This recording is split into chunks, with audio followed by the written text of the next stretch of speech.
네, 방금 이제 쉬는 시간에 꿈 얘기를 했는데 말이죠. 결국 우리가 이렇게 눈을 뜨고 명확하게 알고 있다고 하는 일이 조작된 꿈입니다. 조작된 꿈이라고요. 그런 의미에서 조작된 꿈 속에서 다시 꿈을 꾸는 일, 이것이 이제 우리가 지금 보통 말하는 꿈입니다. 그런 의미에서 이제 우리의 삶을 혹은 불자로서의 삶을 충실하게 하는 일은 염불, 화두, 삼천배 이런 것이 되는 것이지, 어디 가서 신기한 얘기에 귀 기울이고 꿈 해몽과 미래 예언에 귀를 기울이는 것은 꿈 속에서 꿈 얘기하는 일이다. 이렇게 이제 설명드릴 수밖에 없습니다. 그래도 그런 능력 가졌으면 좋겠다. 전부 그렇게 생각하고 계시다고 알아요. 아는데 그 길은 아주 요행수라도 성공 가능성이 1%. 우리가 점점점 못 나가는 길을 걸어서 완전히 못난 사람이 되는 쪽의 길은 성공 가능성이 90%, 100%. 어느 쪽을 걸으시겠어요? 그쪽은 자유를 약속하고 이쪽은 세속의 성공을 약속합니다. 어느 쪽을 걸으시겠어요? 1%를 가겠습니까? 100% 성공하는 길을 가겠습니까? 이 얘기거든요. 나를 내려놓고 바보로 내려놔서 궁극적으로 세상과 한 몸으로 출렁거리는 우주적 춤을 출 때 그건 100% 성공이 약속된 거란 말입니다. 그 길이 빛나는 길이 아니고 진실되게 가는 길이다. 이런 얘기가 되겠습니다.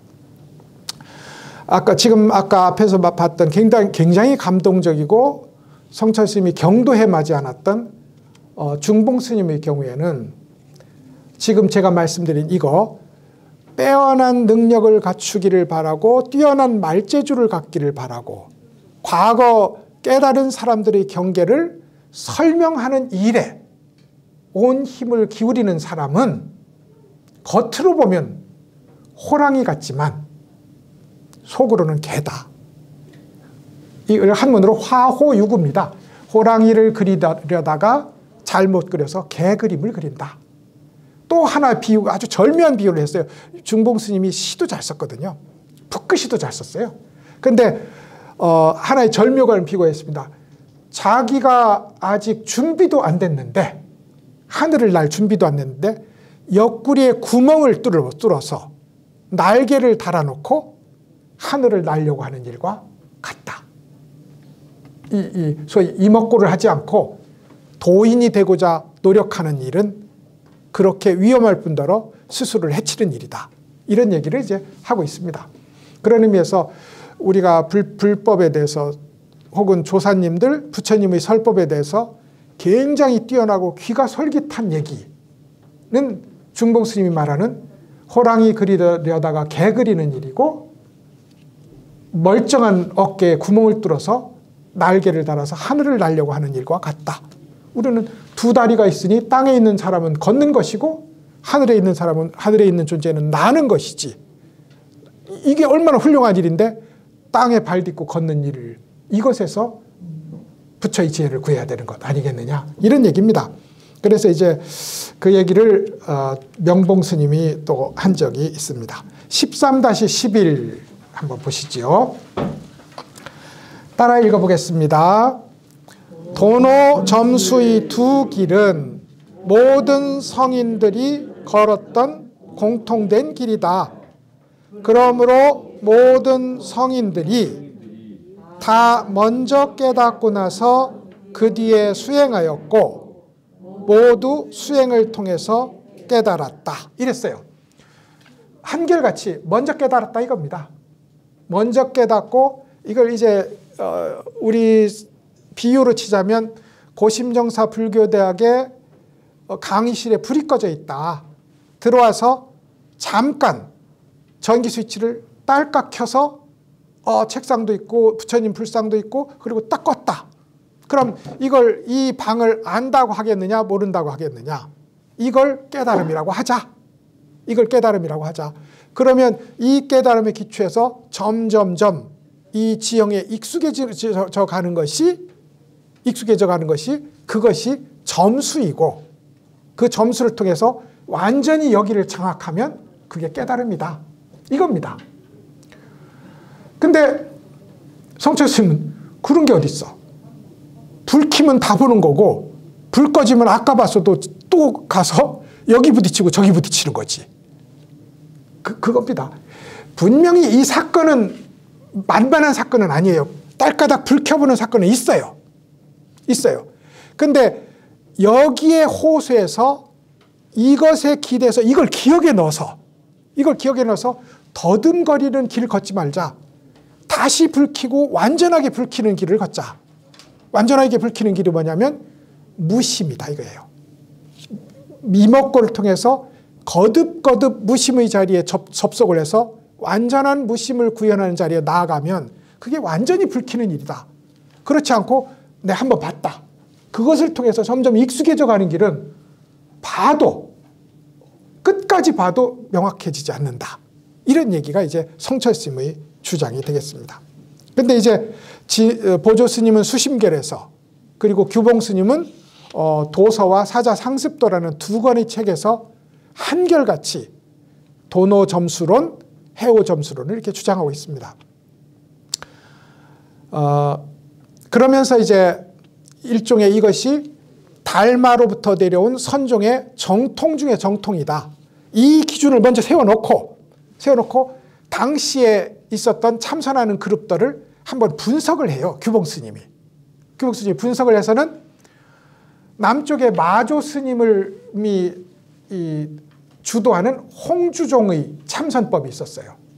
불 한 번 킨 사람들이거든. 불 한 번 켜고 완전한 무심을 잃지 않는 자리에서 지금도 켜져 있고 내일도 켜져 있는 방식으로 살아가니 물이 오면 물을 마시고 밥이 오면 밥을 먹는 방식으로 살았어요. 근데 보니까 규봉스님이 보니까 여기는 점수가 없어. 더듬거리면서 이건 책상, 두 번째 책상 이게 없어요. 왜냐하면 불을 꺼서 꺼진 적이 없으니 한번 켜고 들어가서는 마음대로 돌아다니는 겁니다. 그래서 이제 홍주종에는 점수하는 길이 없다. 그러니까 완전하지 않다. 이런 법이 어디 있어. 도노 점수가 완전한 길이다. 먼저 규정해 놓고 무슨 말씀인지 알죠? 이게 완전한 길이다 해놓고 이걸 가지고 자로 재보는 거예요. 그러니까 홍주종은 아무리 봐도 점수가 없어요. 불 켜고 나서는 불이 꺼지지 않았거든요. 그러니까 저쪽은 점수의 길이 없으니 완전한 길이 아니다. 완전 길이 아니다. 또 다른 저 위에 그 소위 북방의 신수는 불도 안 켜고 불도 안 켜고 맨날 수행만 한다. 그러니 도노가 없으니 또 그것은 점수는 있지만 도노가 없으니 진짜 수행이 아니다. 이렇게 이제 비판을 하면서 우리야말로 우리가 뭐냐면 하택종입니다. 우리야말로 도노와 점수를 갖춘 완전한 종파다. 논리적으로 약간 독단적이죠. 독단적이죠. 사실 여러분 모든 선문의 논리는 독단적입니다. 독단적이고 그러면 그 가르침을 힘있게 하는 것은 깨달은 당사자가 중생들을 깨달음으로 인도하는 파워에 있어요. 솔직히 얘기하면 논리적 완벽함은 스님들은 어제 말한 거 다음 달 부정하는 거 급박이거든요. 마조 스님이 마음이 곧 부처다 이래놓고는 대매 법상 스님이 너 이제 공부를 해서 남쪽에서 엄청 유명한 거예요. 그러니까 제자를 데려가서 염탐을 하게 합니다. 당신은 도대체 뭘 깨달았기에 그렇게 열심히 신나서 불법을 펴니까 우리 스승 마조 스님께서 마음이 곧 부처다 해서 내가 그걸 알고 한 번도 놓치지 않고 마음이 곧 부처임을 알고 살고 있네. 그러니까 마조 스님이 다시 보냅니다. 가서 말해라. 우리 스님이 이제 마음도 아니고 부처도 아니다. 실제 그러셨거든요. 마음도 아니고 부처도 아니라고 가르치고 있다고 말해라. 그러니까 그렇게 말을 했어요. 그러니까 법상 스님이 참 노인네. 말 많네. 그 양반은 그렇게 하고 너도 그렇게 믿어지면 그렇게 해라. 나는 그냥 마음이 부처라고 할란다. 이렇게 얘기했단 말입니다. 그러니까 마조 스님은 정반대 얘기를 한 겁니다. 그죠? 정반대로 오늘은 마음이 곧 부처라고 했다가 내일은 마음도 아니고 부처도 아니라고 했단 말입니다. 그래가지고 정반대되는 얘기를 했는데 그러면 이분은 정말로 정반대되는 얘기를 했을까? 그 모든 선사들은 우리를 향해서 뭐 하라고 하냐면요. 자, 밥 먹읍시다. 조금 친절하고 조금 걱정거리가 많은 사람은 자, 내가 반찬도 집어줄 거고 이빨이 성하지 않으시다면 내가 씹어서 먹여드릴게. 밥을 먹읍시다. 밥이 어디 있는지 말하지 말고 지금 당장 여기 밥 차려줬으니 밥 먹읍시다. 이 얘기를 하려고 어떨 때는 마음이 부처라고 했고 어떨 때는 마음이 부처가 아니라고 했고 어떨 때는 뜰 앞에 잣나무라고 했고 어떤 때는 걔한테 불성이 없다고 했다고요. 그것이 이제 선사가 하는 말이지 논리를 세워놓고 마조 스님은 가만히 보니까 말을 하는 거 보니 마음대로 살더라. 그러니까 점수가 없다. 이렇게 이제 말의 기초에서 당시 선문을 판정을 합니다. 판정을 해요. 그래서 이제 여하튼 제가 선사 스님들은 그럼에도 불구하고 마음대로 말한다. 성철 스님도 불교의 역사에 그런 일은 없다는데 그런 일 많아요. 예를 들어서 점수만 해도 점수 주장하는 그룹이 많이 있습니다. 그 다음에 이 규봉 스님은 불교 정통은 이거밖에 없다 했는데 정통은 마조 스님이거든요. 마조 스님이 88명의 제자를 키웠고 그 뒤로 오늘날까지 그 종파가 내려와서 우리 동아시아의 불교를 지배하고 있거든요. 근데 규봉 스님의 법은 망했단 말입니다. 규봉 스님의 법은 망했다고요. 그러면 판정이 된 거잖아요. 판정이. 그럼 성철 스님은 그 판정난 걸 왜 또 들고 와서 할까? 그게 안타깝다고 생각을 하는 쪽입니다. 어찌됐든 법은 인연입니다. 그죠? 법은 옳고 그름으로 우리가 덤비면 안 돼요. 법은 인연이고 성철 스님은 자기가 도달한 자리가 그거였기 때문에 이것 말고는 다른 거 하면 손해라는 것이 확고했어요. 요즘도 공부 열심히 하는 분들은 다 자기 법이 있고 남은 다 틀렸다고 합니다. 그리고 그런 일은 아무리 찾아도 없다 하고 최근에 저하고 무슨 대화를 나눴던 어떤 스님은 자기가 불경을 읽어보니 부처님 제자나 조사님들이 공부했다는 흔적이 없다. 내가 보니까 공부했다는 흔적이 너무 많더만. 읽고 싶은 것만 읽는 거야. 그래서 깨닫기만 하면 되지 뭐. 근데 이제 그냥 논리를 위해서 내가 읽어봤으니 그런 일은 없더라. 이것은 이제 스님들의 어투 중에 아주 독특하게 나타나는 것이고 다만 이제 그것이 우리를 진짜 자유롭게 한다면 잘못이 없습니다. 만약에 우리를 엉뚱한 일로 끌고 간다면 그건 잘못이 있는 거고요. 그래서 이제 그렇게 보조 스님이나 규봉 스님도 자기 논리에 의해서 모두를 판정했다는 점, 이 점을 말씀을 드렸어요. 13-13 짧으니까 한번 읽고 설명을 드려볼까요? 미혹한 사람은 점차적으로 개합하고자 하고 깨달은 사람은 당장 깨달음을 닦는다. 이게 한 문장입니다. 육조 스님 건데요. 점차적으로 개합한다. 점차적으로 개합한다. 그러니까 이제 배드민턴을 어떻게 치는지 안 겁니다. 어떻게 하면 공을 보내는 건지 알아요. 근데 10번, 20번, 100번, 1000번을 치면서 가장 정확한 자리에 가장 정확한 임팩트로 공을 보냈을 때 공이 내 마음대로 원하는 자리에 가게 된다. 이걸 하려면 점차적으로 라켓과 공이 만나도록 연습해야 된다 이 말입니다. 그걸 점차적으로 개합한다 이겁니다. 한 번 딱 만나는 체험을 했어요. 한 번 딱 만나는 이게 개합이거든요. 한 번 딱 만나는 체험을 했어. 근데 그 다음에도 여전히 나 하는 간섭작용이 있으니까 여전히 안 되는 겁니다. 그래가지고 또 이렇게 맞춰보고 이렇게 맞춰보고 이렇게 맞춰보다가 이제 100번을 해도 이렇게 맞아떨어지는 이걸 점차적으로 개합한다고 말합니다. 점차적으로. 근데 이 앞에 미혹한 사람은 그래요. 미혹한 사람은. 그러니까 우리는 미혹한 사람 아니잖아요. 미혹한 사람 안 할 거잖아요. 그러니까 점차적으로 개합하면 안 된다는 뜻입니다. 이 말이. 미혹하니까 당신은 점차적으로 개합해도 돼요. 이 말이 아닙니다. 점차적으로 개합하는 길은 미혹의 길이고 단번에 깨달음 닦는 것이 깨달음의 길이라는 뜻입니다. 이게.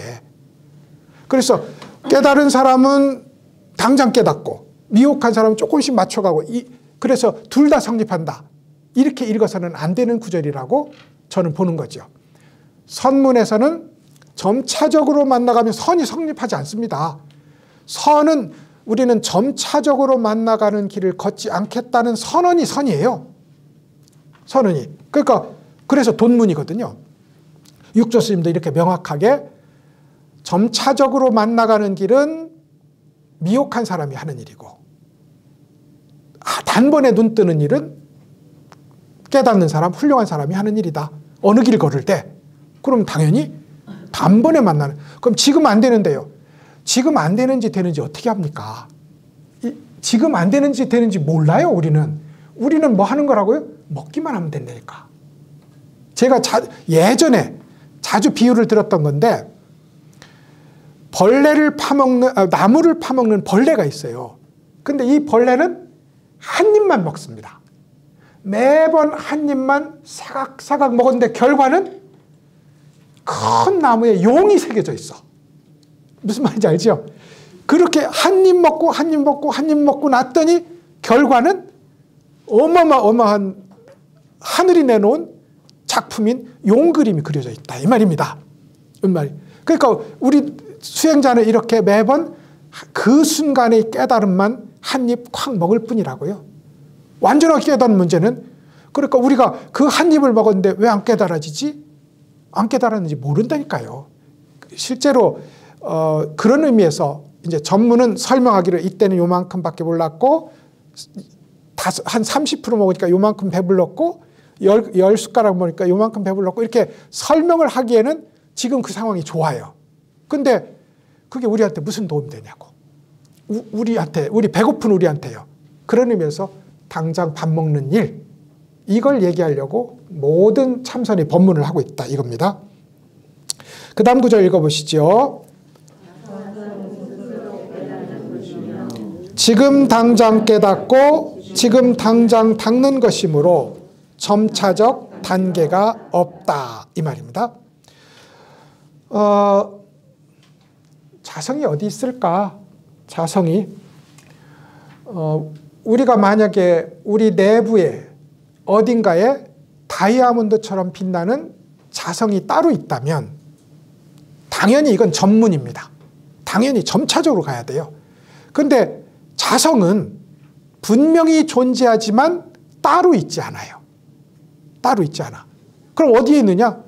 우리가 이렇게 보고 듣고 느끼고 아는 우주 법계의 만사만물에 혹은 우리의 모든 인지작용 속에 자성이 들어있어요. 그걸 제가 비유하기를 파란색, 빨간색, 노란색을 착색을 시키려면 그것을 고정시키게 하는 악교와 같은 것이 있어야 된다. 빨간색, 파란색, 노란색은 우리 삶의 현장이라면 그것을 있게 만드는 건 악교라고요. 그게 본성이라고. 그게 자성이고요. 그러니까 그 자성을 바로 보는 일, 이 일은 찾아다녀서는 못 찾아요. 그래서 불교는 찾으면 못 찾습니다. 이루려고 하면 성취 못해요. 그러니까 실제로 깨달음의 현장은 포기의 현장이기도 하고 깨어짐의 현장이기도 합니다. 언제 하면 도대체 나는 안 되는구나 하고 그야말로 완전히 100% 낙담해서 고개를 툭 돌려 보는 순간 여기에 부처가 까꿍하고 나타나는 겁니다. 그걸 송나라 때 한 여류 시인은 이렇게 얘기했어요. 하루 종일 봄날을 찾아서 산마루 꼭대기까지 집신이 다닳도록 돌아다녀 봤어요. 근데 아무리 찾아도 봄을 찾지 못해서 낙담하고 돌아오는 길에 우리 집 뜰 앞에서 문득 고개를 드니 내가 키우던 매화나무에 봄이 완전히 와 있네. 이렇게 했거든. 봄이 완전히 와 있네. 그러니까 찾으면 물론 이 찾는 과정은 엄청 숭고하고 훌륭한 과정입니다. 근데 찾는 일이 있는 한 못 찾아요. 왜요? 찾는 내가 있잖아. 찾는 내가 있으면 찾는 그것도 있거든. 이미 불법이 아니에요. 근데 낙담하고 내려놓는 순간 내가 사라지니 모든 것이 불법이 확인되는 현장이 되는 겁니다. 그것을 송나라 때 여류 시인은 비구니 스님은 그렇게 말했고, 여기서는 이제 자성 얘기를 합니다. 자성은 스스로 깨닫는 거예요. 그러니 점차적으로 한 걸음 두 걸음 갈 곳이 없습니다. 그게 가야동 365번지에 있다면 여기서 걸어서 가든 버스를 타고 가든 그 자리에 1m, 10m, 100m 가까워질 텐데 그게 모든 곳에 있고 모든 곳에 없어요. 어느 곳에나 있지만 어디에도 없어. 그러니 그걸 어떻게 찾느냐? 오로지 내 마음, 찾는 마음까지 포함해서 내 마음을 내려놔서 무심이 되는 순간 찾아지는 일입니다. 그러니 그 자리는 갑자기 일어나지 점차적으로 일어날 수가 없어요. 갑자기. 그것이 이제 이야기가 되겠습니다. 교수님. 네. 아니 그 뭐고 도노점수에 왜 그리 목을 매는지 모르겠는데, 아니 도노점수를 하면은 선철 스님만큼 자기네들이 그런 경지에 못 올라갔기 때문에 자꾸 허튼 소리 하고 있는데 뭐하는데 그게 자꾸 목을 매는지 내 모르겠네. 그게 제가 아까 처음부터 말씀드린 게 아니 그게 아니고 왜 맨날 도노점수면 아니 그만한 그 사람들은 그만한 그 경지에 못 올라갔기 때문에 허튼 소리 자꾸 하고 있는데 그거 많은데 자꾸 비교를 해가지고. 아니에요. 그게 아니고 우리 스스로가 깨달음의 조건이 딱 하나가 있습니다. 그 하나가 뭐냐면 지금 이 자리에서 마음을 봐야 돼요. 근데 이건 이 공부를 해가지고 그것을 보겠다고 하는 마음이 요만큼이라도 있으면 못 보는 길입니다. 그러니까 이 선문의 공부는 돈 얘기를 빼면 도노돈수는 완성된 자리를 가리키는 말이기도 하지만 실천의 길을 가리키기도 해요. 그래서 내가 노력을 통해서 그것을 성취해야 되겠다 하는 이 마음이 내려놔져야 돼요. 그러니까 이 도노돈수는 선문의 본질이라서 이것은 그래서 실제로 모르는 사람 그러면 성철 스님 자기 혼자 도노돈수 했으면 됐지 이렇게도 비판하거든요. 거꾸로는 모르는 사람이 도노점수를 주장하지. 근데 우리도 전부 실제로 내부적으로 자기를 점검해 보면 이렇게 공부해서 부처되겠다고 생각합니다. 이렇게 공부해서. 그래서 이 공부는 이렇게 공부해서 중생을 변화시켜서 부처가 되는 공부가 아니라니까요. 그러니까 지금 이제 승질이 나신 거예요, 보살님이. 승질 내는 보살님의 지금 이 마음자리.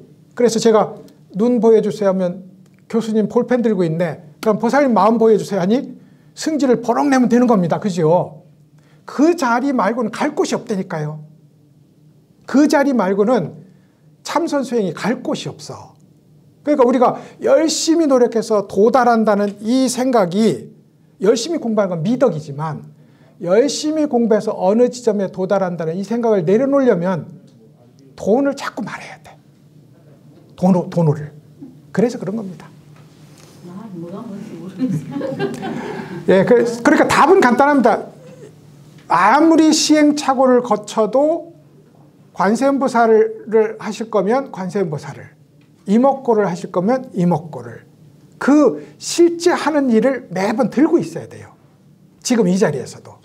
그것이 도노돈수, 소위 한 입 밥을 먹는 길입니다. 한 입 밥을 먹는 길. 그래서 이제 그렇게 우리야 지금 공부하는 과정이지만은 그래도 성철 스님이랑 뭐 보조 스님이랑 이런 분들은 나름대로 다 공부가 경지까지 올라가는 분들이잖아요.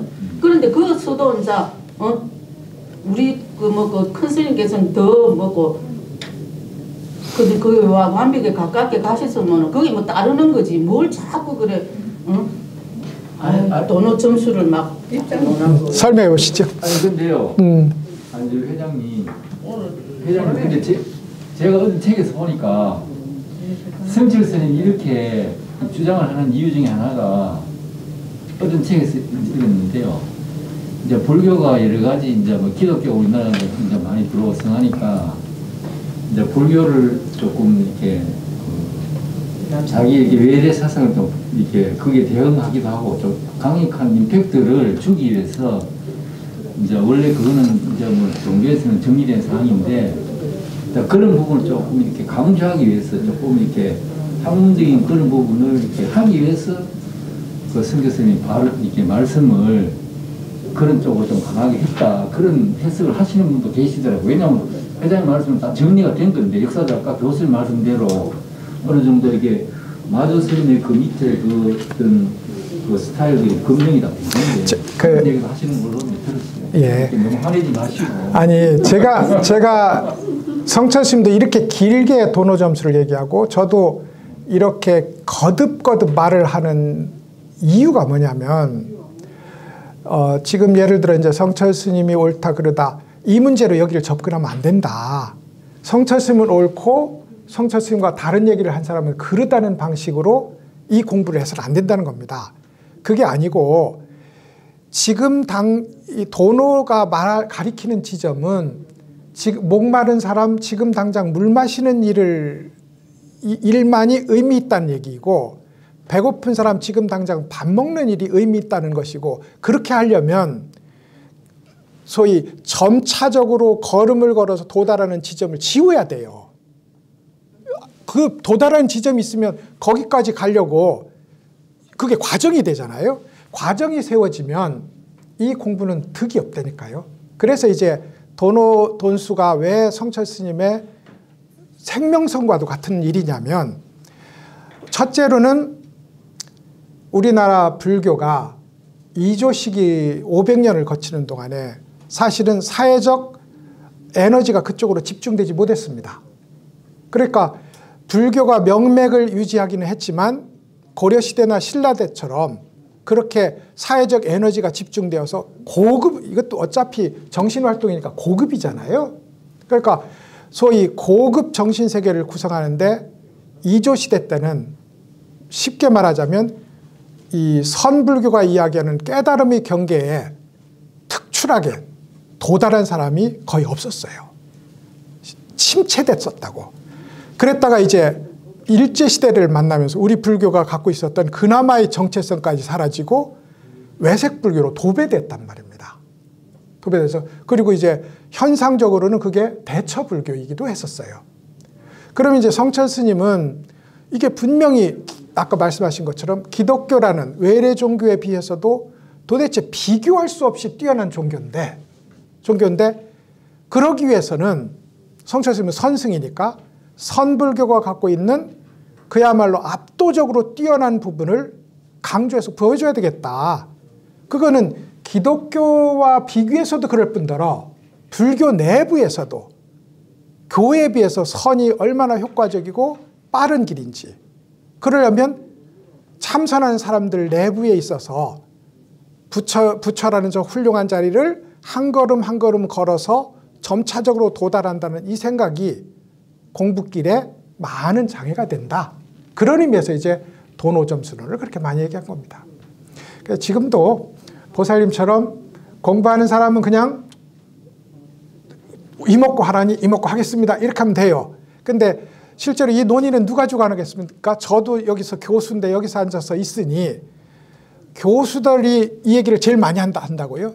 그러니까 교수들 어차피 이야기를 하면 사회적 영향력도 있을 거고 근데 이제 교수들 입장에서는 교학이 더 친한 거야.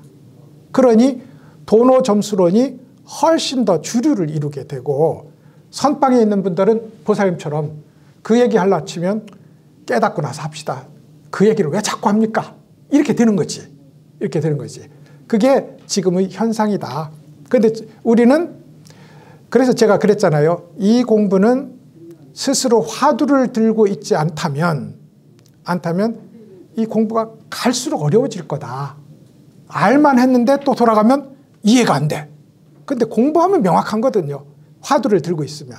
그래서 이제 화두를 들자 이런 얘기죠. 선생님, 문자에 있는 게 아니고 오로지 마음을 깨치야만 된다 이래 하는데 학자들은 너무 막 문자에만 좀 또 너무 그거 하니까 사실상 좀 동떨어지잖아요. 그래서 그렇기는 해요. 여하튼 다만 수행이 뭐 하는 것인지를 것인 거는 알아야 되는 거잖아요. 그러니까 우리가 무작정 좌선하고 앉아서 시간 보낸다고 눈이 떠지지 않습니다. 눈이 떠지잖아요. 그러니까 지금 여기서 저 얘기를 왜 자꾸 하지? 하는 이 소위 지금 당장 만사만물에 볼펜 들어 올리고 차 마시는 이 자리 아니면 갈 데가 없습니다라는 얘기를 왜 자꾸 하냐면 참선을 하고 이목고를 해도 그 자리에서 하는 거거든요. 그 자리를. 그런 의미에서 수행을 해서 당장 그 자리에 도달하면 좋겠지만 제가 보기에는 분명하게 수행론도 읽고 제가 그래서 우리 스스로 생각하기는 참선은 철학인 동시에 기술이다 생각합니다. 철학임으로 자꾸 말해야 되고 기술임으로 실천해야 됩니다. 이게 하나로 묶어져 있어요. 기술만이 아닌 거예요. 무조건 선방에 가서 10년, 20년 앉아 있는다고 깨달아지느냐? 안 깨달아진다 이 말입니다. 저는 성철 스님께서 이 깨달음을 조금 우리 대중들이 쉽게 접근할 수 있도록 말씀해 주신 거라는 저 나름대로 생각이 드는 게 우리 일반 대중들이 선방이나 어떤 도를 깨우치겠다고 어디 동굴이나 들어 앉아서 그 과정을 밟기에는 접근하기가 어렵잖아요. 그래서 스님께서 그런 걸 조금 가깝게 느끼게 해 주시기 위해서 일단 좀 실천주의를 말씀하신 게 아닌가. 우리가 그 속담에 십리길도 한 걸음부터라는 말이 있잖아요. 그러니까 스님은 이 한 걸음 한 걸음을 깨달음이라고 조금 표현하셨을까? 뭐 이런 생각이 들어요. 그러니까 우리가 뭐 깨달음을 얻으려면은 뭐 어디 토굴에 들어가서 10년을 있어야 된다. 뭐 어디 절에 들어가서 10년을 있어야 된다. 너무 먼 얘기니까 사람들이 접근하기가 너무 어렵다. 그러면은 이제 저도 이렇게 불교에 이렇게 이렇게 불교 공부를 한 지도 얼마 되지도 않았고, 저는 뭐 불교 용어도 모르는데, 제가 옛날에 어떤 책에서 이제 돈수와 돈의 점수라는 그걸 이제 접하고 이게 너무 궁금했거든요. 궁금했는데, 교수님이 이제 강의를 들으면서 이 단어가 이렇게 책에 자주 나오는 게 되게 반가웠어요. 반가웠는데, 그게 뭐지? 이렇게 생각했는데, 저는 이제 그게 이해가 안 되죠. 우리 회장님도 마찬가지로 이해가 안 되는데, 제 나름대로는, 이렇게 그 과정도 중요하지만, 이렇게 실천, 우리가 밥을, 아까 교수님 말씀, 밥을 한 숟가락 먹는 그게 깨달음이다. 그러면은 우리가 언제 배가 부를 것이냐, 그 과정이 한 숟가락이 모이다 보면 우리가 언젠가는 뭐 포만감을 느낄 수가 있지 않나.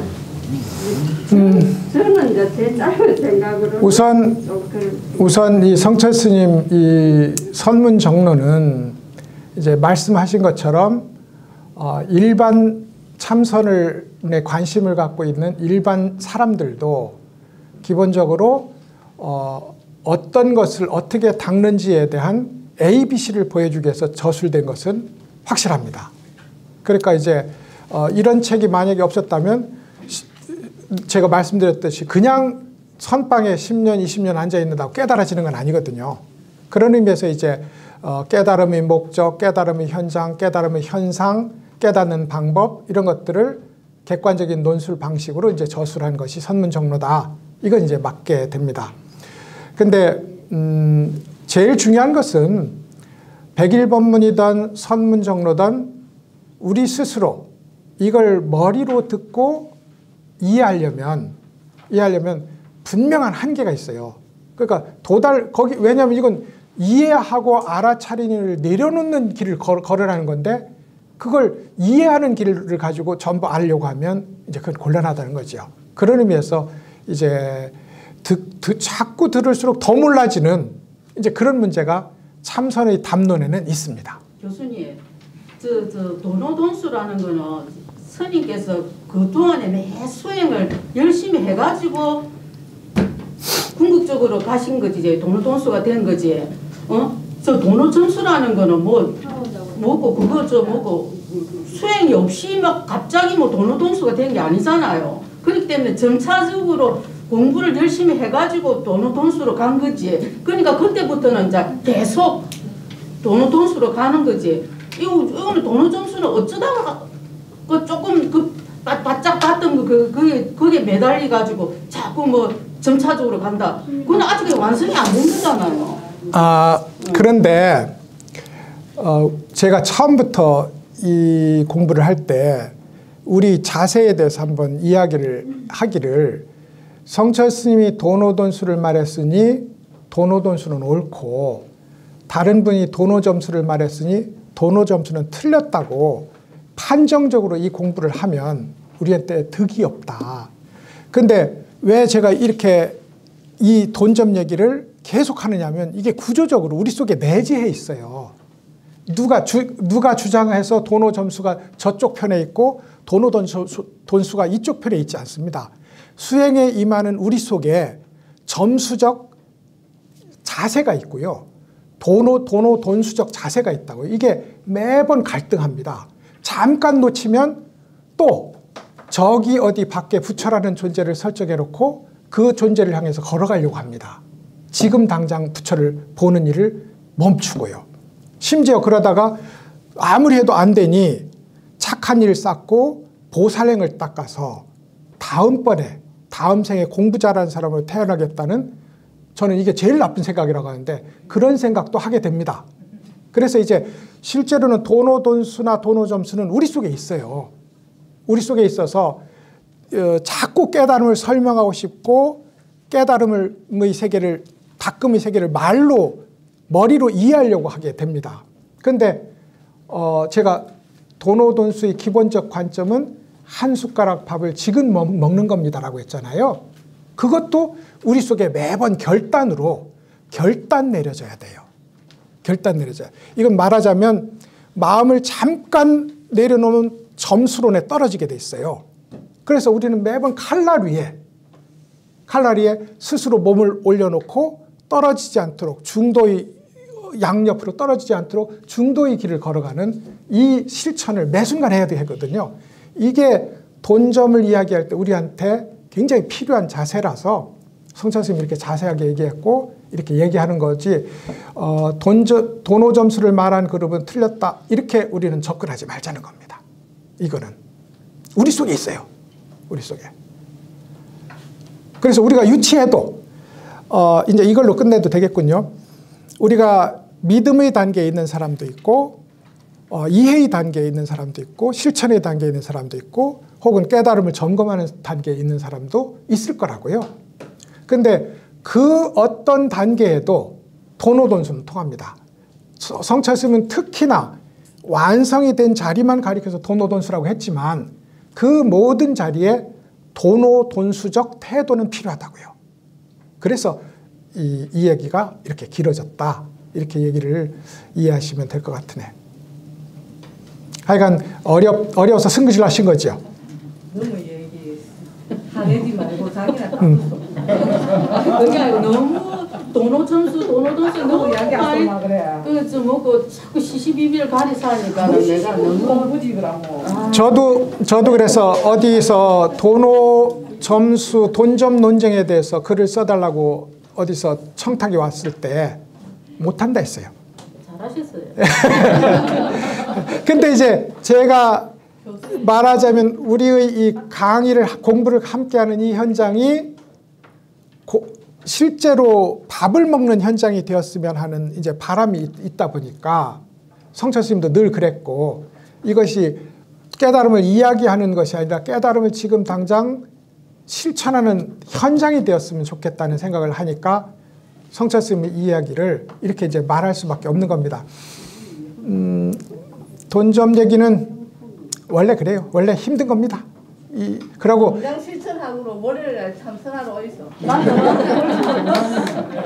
그래요. 자, 그래 이제 결론처럼 하나 짓죠. 오늘 우리 회장보살님이 이제 뭐 판정이 분명한데 그렇게 논의할 필요가 있느냐. 더군다나 논의하다 보니 너무 정밀해지니 그것도 또 머리 쓰는 것도 좀 굉장히 무리하게 생각들고 그래서 이제 이런 의견을 이제 내셨다고 생각을 합니다. 그런데 거듭 강조하지만 우리 속에 지금 당장 깨달음을 맞대면하고 그렇지 못해서 안타까워하는 마음으로 지금 이 현장을 살아가느냐 아니면 오늘 이렇게 적당하게 닦고 적당하게 이해하고 내일 공부 더 해서 모레 깨달아야지 라는 자세로 우리가 지금 이 공부에 임하고 있느냐. 그렇다면 이제 내일 혹은 이따 깨닫겠다는 이 생각은 모두 점수론에 속한다. 그리고 그 점수론적 태도가 있는 한 지금 눈앞에 밥은 못 먹게 돼 있다. 이 얘기입니다. 그래서 이제 얘기가 자세해지는 거고 다음번에는 제가 보살님의 그 난감한 마음을 감안을 해서 조금 더 쉽게 조금 더 편파적으로 그렇게 이야기를 할까 합니다. 분명한 건 우리를 향해서 하는 얘기지 소위 성철 스님 문중과 다른 문중의 판가름을 하는 얘기가 아니다. 이 얘기가 적어도 우리 입장에서는 그 얘기를 제가 저한테는 이게 엄청 중요한 거거든요. 엄청 중요한 거거든. 왜냐하면 판을 가르면 제 입장으로서는 불교가 아닙니다. 옳고 그름을 나누면 그게 불교가 아니야. 그런 의미에서 내 속에서 일어나는 이런 소위 부처를 밖에 세우는 이런 입장을 스스로 설득해서 차단하는 일, 우리 각자가 그 일에 도노 점수론, 도노니 개입돼 있다는 겁니다. 그래서 이제 얘기가 자세해졌어요. 다음번에는 하여간 조금 더 편파적으로 하겠습니다. 자, 오늘 보살님께서 사실 예전에는 이런 태도가 더 많았어요. 왜 명확한데 왜 이걸 논의를 해야 되느냐. 근데 이제 지금은 굉장히 이제 보살님이 충성파라서 이제 오늘 이렇게 말씀해 주신 거고 제가 답변은 아마 제가 보살님을 수용한 것처럼 보살님도 저희 의견을 이제 들어주셨으리라고 생각하겠고요. 오늘 강의는 뭐 기승전결은 꽤 없습니다만 이렇게 마치겠습니다. 네, 수고하셨습니다.